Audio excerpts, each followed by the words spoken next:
Hi again, I'm Ann, Anna's mom.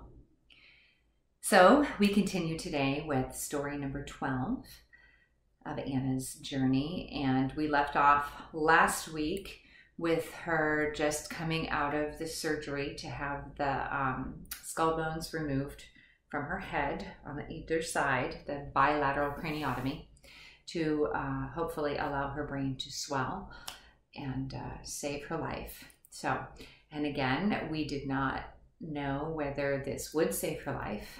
We opted for that surgery because she would have died by the end of the day if we didn't. And we did not know what condition she would be in should she wake up and come out of her coma at some point if the surgery was a success, as she'd already been brain dead on one side of her brain, and we anticipated some pretty significant brain damage.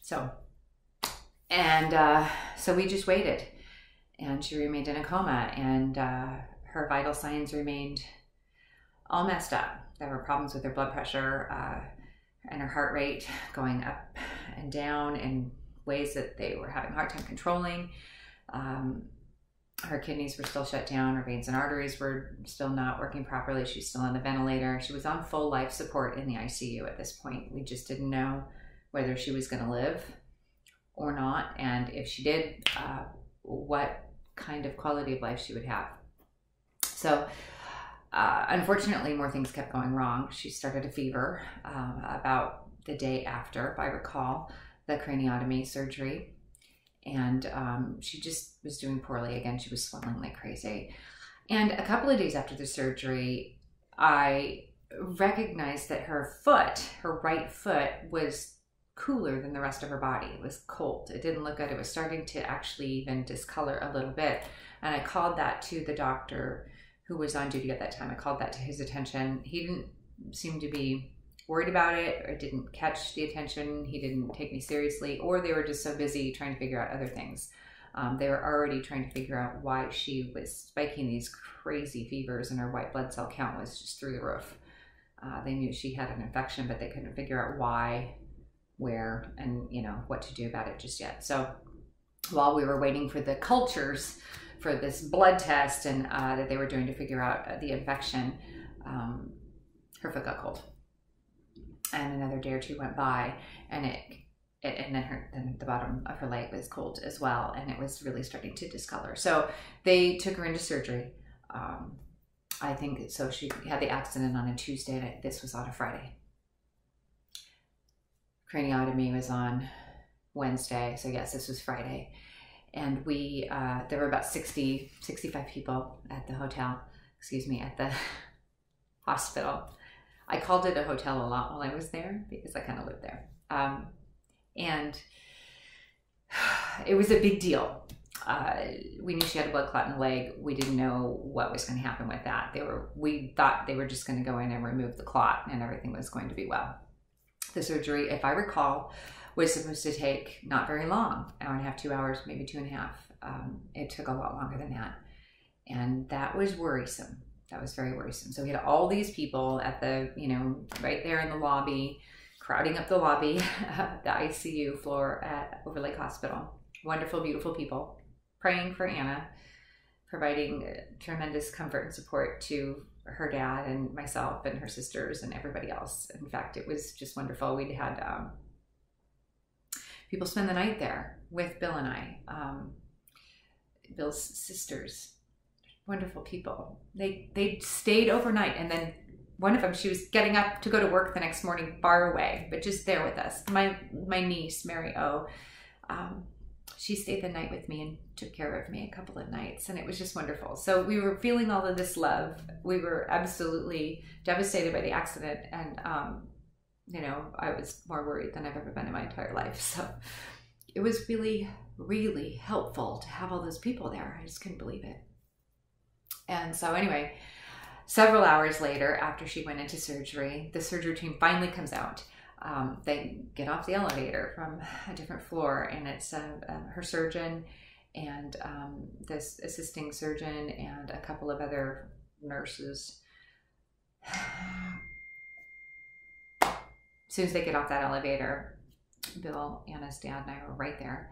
And the surgeon, she was really upset, and she looked at me, and she was weeping.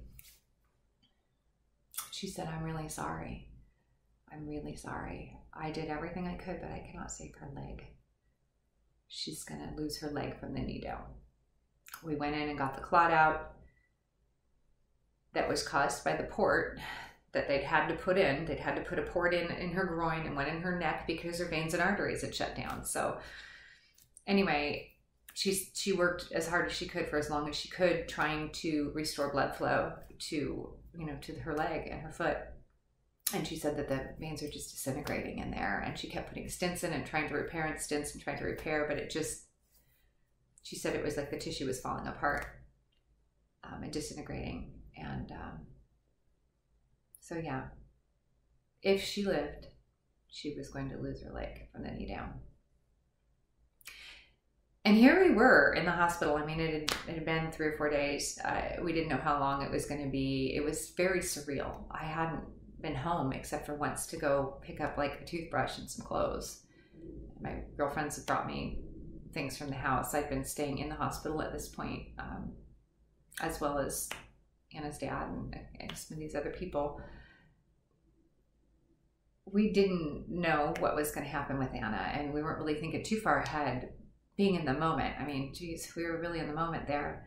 But something about the idea of her losing her leg really got to me, more than I thought it would, or than it maybe should have. But, we originally thought she was having a drug overdose and prior to the craniotomy. So now trying to understand that, okay, this was probably a head injury, which yes, it was a catastrophic head injury that was causing that, but she was still in this situation because she was leading a screwed up life and apparently beating the heck out of her boyfriend while he was driving a car. And just as her mom, trying to keep her safe, all of those years, all those 23 plus years at that point,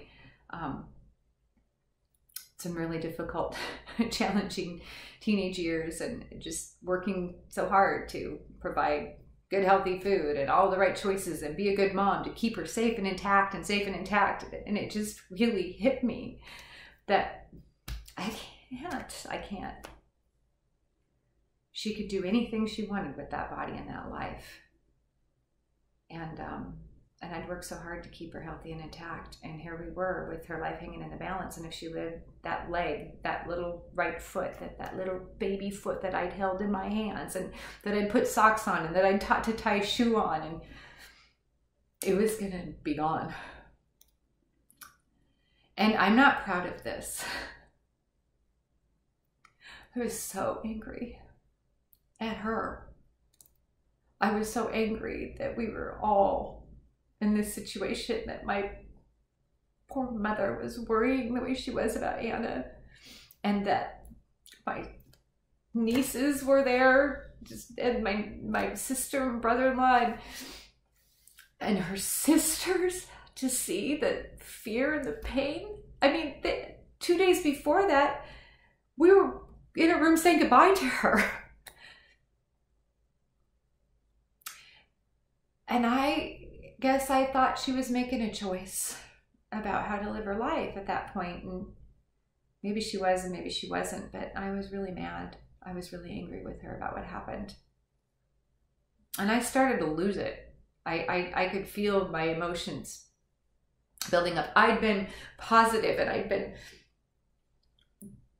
filled with inspiration and faith up until that moment. And when that doctor told me that, I just couldn't even deal with it. So my mom came and talked to me. She said something to me, and I was irritated and I was angry. I just had to get out of there. I just headed for the stairwell and ran out the door of that hospital, downstairs, out into the rain. And by the time I got outside, I was just,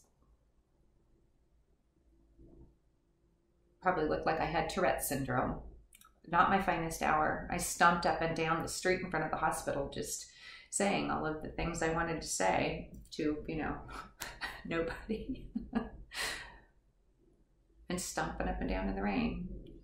I really felt like I was coming unhinged, but there was such a welling up of emotion. And it wasn't just the surgery, and it wasn't just the worry about Anna's life. It was a big, how effing dare you put all of us through this? That's what I felt. It was horrible. It was a horrible way to feel. One of my dear friends came out in the rain and brought me back in after a while, and that was nice. And I didn't even want to go into her room when she came out of recovery. I was so mad at her for being a drug addict. I was so mad at her for being a drug addict because it sucked for me and for her sisters and for all these people who love her. It sucked so bad that she was a drug addict and that she may live or die because of this accident that happened while she was all messed up.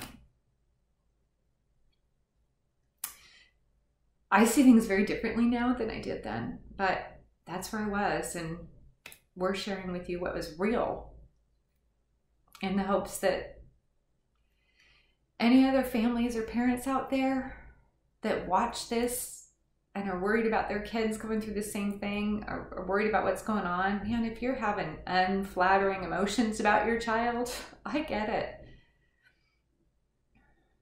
Sometimes it's easier to be angry than it is to be devastated, I guess.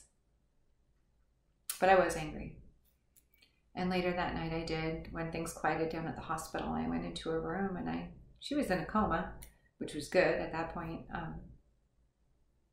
I went in there and just cried all over her bed. Broke down. It's so interesting as a parent when you devote so much of your life and so many years and so many hours of the day and your focus and your attention and most of your resources to these kids, then they can do whatever they want. It was hard. I told her that night, and she couldn't hear me.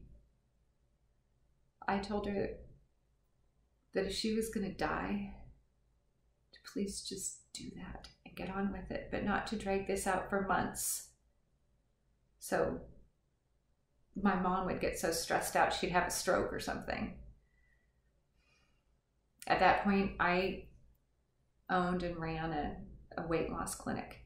And I saw 70 plus clients every week, and I was coaching them personally. So, and it was how I supported myself with this business. So it was a problem for me to be at the hospital all the time and not be seeing my clients.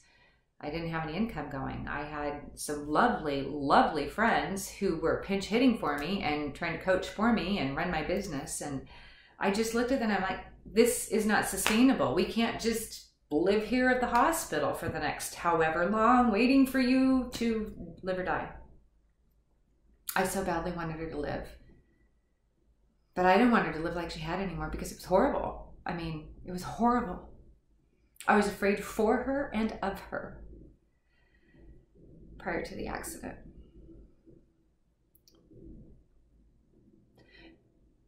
That day, that Friday, was an epic day of bad emotions. And it was probably the lowest point I ever got to through Anna's whole drug addiction situation.